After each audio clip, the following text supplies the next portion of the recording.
আসসালামু আলাইকুম। এই দেখুন আমাদের একরাম ভাই ছাগলের মুসলমানি করে যাচ্ছে। এই যে আপনাদের দেখানোর জন্য ভিডিওটা করলাম। এই যে তিনি কিন্তু একদম বড় মাপের আজাম।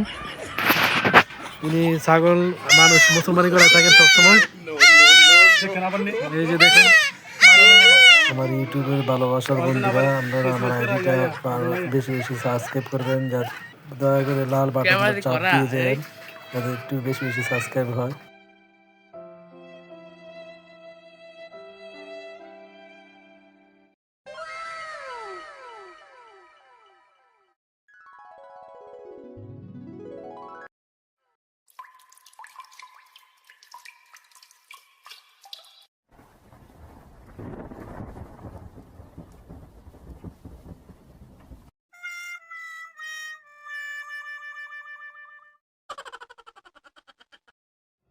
भाई मारो मुझे मारो मारो मुझे मारो